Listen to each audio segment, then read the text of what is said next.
যে গণতন্ত্রের জন্য আমরা সংগ্রাম করেছিলাম, কি গণতন্ত্র আমরা দেখতে পাচ্ছি? পত্রিকা খুললে, টেলিভিশন খুললে দেখবেন যে ঐক্যমতের সংস্কার।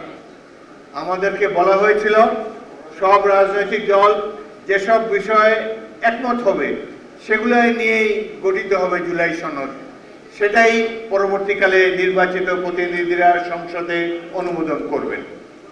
এখন কেন আবার নোট অফ ডিসেন্টকে অন্তর্ভুক্ত করা হলো এবং সেই নোট অফ ডিসেন্টকেও বাদ দিয়ে দেওয়া হয়েছে চূড়ান্ত ঘোষণার মধ্যে? আমরা তো ডিসেন্ট দেখতে চাই না। যেসব বিষয়ে সব রাজনৈতিক দল ঐক্যমতে এসেছেন তাদেরকে নিয়ে গঠিত হবে এই জুলাই সনদ। কিন্তু এই দেশে কিছু কিছু আতেল আছে যারা মুক্তিযুদ্ধের সময় কোনো অংশগ্রহণ তাদের ছিল না।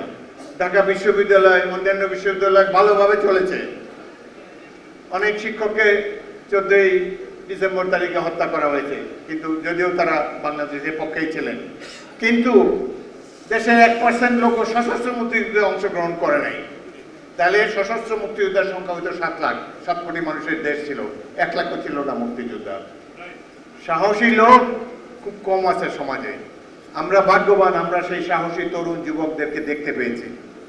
কিন্তু যেহেতু সৈনিক এবং ছাত্র জনতা রাজনৈতিক দলের নির্দেশ না মেনে বিদ্রোহ করে প্রতিরোধ যুদ্ধে জীবন দিয়ে বাংলাদেশ প্রতিষ্ঠা করেছে, যেহেতু তারা এলিট সমাজের অংশ নয়, এই জন্য তাদেরকে সমাজে এবং ইতিহাসে সম্মানের সাথে উল্লেখ করা হয়নি।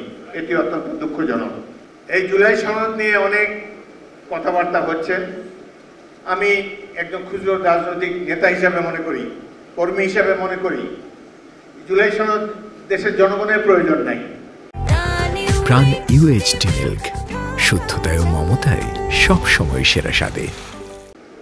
জুলাই সনদ হয়তো কিছু কিছু ব্যক্তি যারা এখানে উপদেষ্টা হয়েছেন, যারা ভবিষ্যতে বাংলাদেশে বসবাস করতে গেলে অনেক প্রশ্নের সম্মুখীন হবেন, তাদের জন্য হয়তো এই জুলাই সনদের প্রয়োজন আছে।